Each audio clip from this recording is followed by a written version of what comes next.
Hello everyone, welcome to our another blog. আজকে অনেক সুন্দর একটা ব্লগ নিয়ে হাজির হয়ে গেলাম খুলনা থেকে। আর আজকের এই ব্লগে আপনাদেরকে দেখাবো কিভাবে খুলনা থেকে গ্রেডেড চিংড়ি মাছ প্রসেসিংয়ের মাধ্যমে দেশের বাইরে পাঠানো হয়। আশা করি আপনাদের এই ব্লগটা খুবই ভালো লাগবে। তো চলুন শুরু করা যাক। যেহেতু খুলনায় বেড়াতে এসেছি শ্বশুর বাড়িতে, তো ভাবলাম এই ভিডিওটা কেন মিস করব। আর আমি নিজেও কখনো দেখিনি কিভাবে চিংড়ি মাছ প্রসেসিং করে দেশের বাইরে রপ্তানি করা হয়, আর চিংড়ি মাছের ঘিলুটা আলাদা বিক্রি করা হয়। তো এই সব কিছু আমারও জানার খুব ইচ্ছে ছিল। তো ভাবলাম এই ভিডিওটা আপনাদের সাথেও শেয়ার করি, যাতে করে আপনারাও জানতে পারেন যে বাংলাদেশের গ্রেডের চিংড়ি মাছ কিভাবে দেশের বাইরে রপ্তানি করা হয়। আজকে আমরা চলে এসেছি মস্তর মোড়ে একটা মাছের আড়তে। এখানে কিন্তু দেশীয় অনেক মাছ তারা রপ্তানি করে থাকে, যার মধ্যে চিংড়ি মাছটা অন্যতম।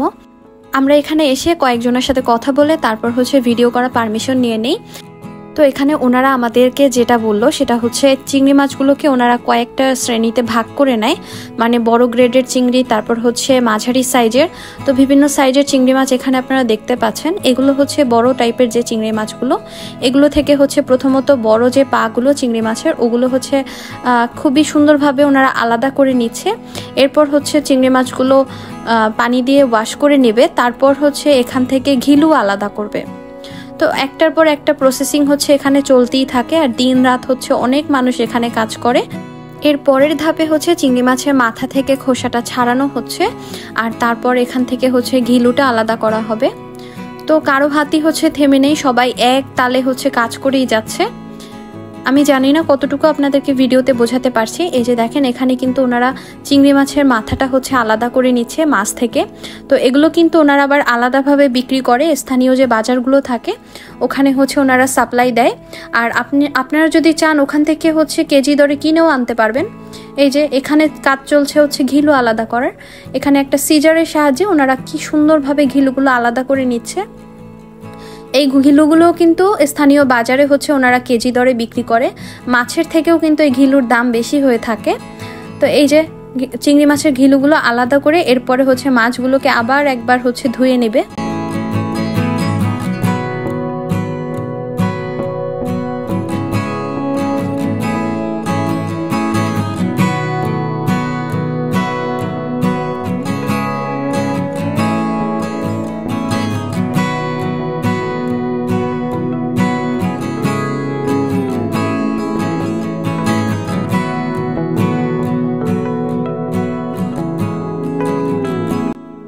একদল মানুষ ঘিলুগুলো আলাদা করে দিল চিংড়ি মাছ থেকে, আর এখানে উনি আবার এই চিংড়ি মাছগুলোকে পরিষ্কার পানি দিয়ে ধুয়ে নিচ্ছে।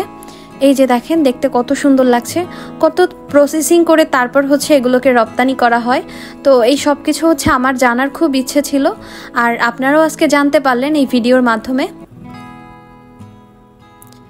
এই মাছের আড়তে কিন্তু দেশীয় অনেক মাছ এভাবেই প্রসেসিং করে দেশের বাইরে চলে যায়। এছাড়াও বাংলাদেশের বিভিন্ন স্থানে খুলনার যে মাছ বা হাওড়ের যে মাছ, এগুলো কম বেশি সবাই কিনতে পারে। বিভিন্ন স্থানীয় বাজারে এখান থেকে ওনারা সাপ্লাই করে।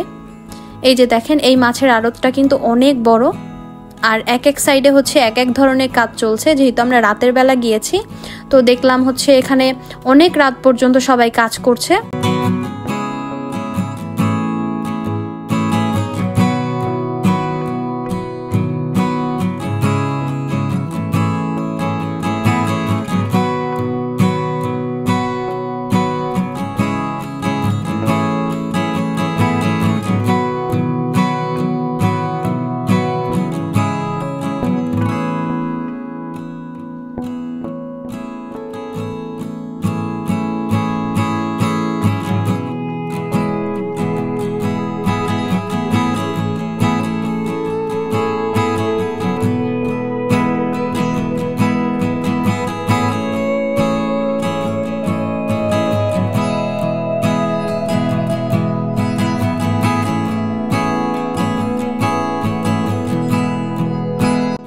আড়তের এই পাশে এসে দেখি আরেক দল মানুষ এখানে চিংড়ি মাছ থেকে পাগুলো আলাদা করে নিচ্ছে। দেখেন, সিজারের সাহায্যে এই বড় যে পাগুলো চিংড়ি মাছের, আর চিংড়ি মাছের যে মাথা, তারপর ঘিলু, এগুলো সব আলাদা আলাদা করে ওনারা সারা রাত ধরে বিক্রি করে।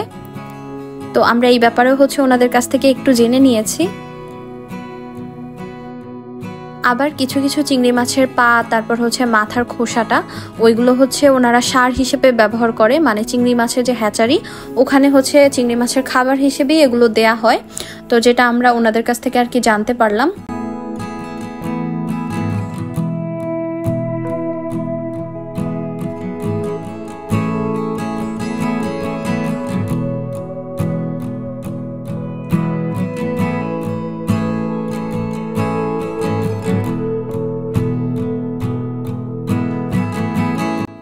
স্থানীয় অনেক মহিলারা এখানে কাজ করে, আর ওনাদের কাজটা হচ্ছে শিফটিং অনুযায়ী, মানে একদল হচ্ছে সকালে করে, একদল বিকালে, আর একদল হচ্ছে এই রাতে।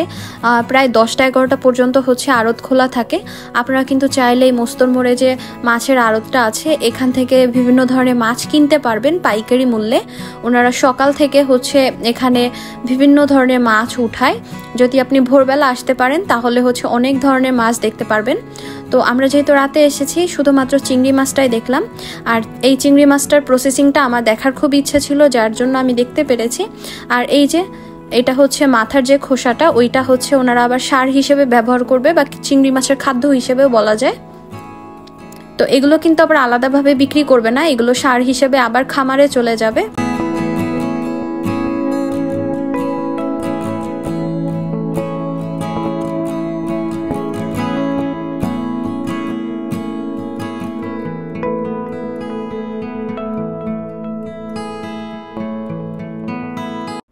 একটার পর একটা ধাপ পার করে এখন কিন্তু গ্রেডেড চিংড়ি মাছগুলো ওনারা প্যাকিং করে ফেলেছে, আর এই প্যাকিংয়ের পরেই হচ্ছে এখান থেকে সাপ্লাই দিবে। দেশের বাইরে হচ্ছে এভাবেই রপ্তানি করা হয়। এই যে দেখেন ককশিটের যে বক্সগুলো, ওগুলোর ভিতরে হচ্ছে বরফ দিয়ে এভাবেই প্যাকিং করা হয়েছে। এখানে চিংড়ি মাছ বাদেও অন্যান্য মাছও ছিল, ওনারা তাই বলল। তো এই তো আপনাদেরকে আজকে এই ভিডিওর মাধ্যমে দেখিয়ে দিলাম কিভাবে চিংড়ি মাছ দেশের বাইরে রপ্তানি করা হয়, আর প্রসেসিংটা কি যে ভালো লেগেছে আমার কাছে। আপনাদের কাছে কেমন লেগেছে অবশ্যই কিন্তু কমেন্ট করে জানাবেন। আর কে কে হচ্ছে জানতেন না যে চিংড়ি মাছের ঘিলু আলাদা বিক্রি করা হয়, বা চিংড়ি মাছ কিভাবে প্রসেসিং করে দেশের বাইরে রপ্তানি করা হয়, তারা কিন্তু অবশ্যই আমাকে একটু কমেন্ট করে জানাবেন। আর আপনাদের এই ভিডিওটা কেমন লাগলো সেটাও কিন্তু কমেন্টে জানাবেন। আজকের মতো বিদায় নিয়ে নিচ্ছি। সবাই ভালো থাকুন, সুস্থ থাকুন, জেমস অ্যান্ড লিয়াস লাইফস্টাইলের সাথেই থাকুন। Have a good day.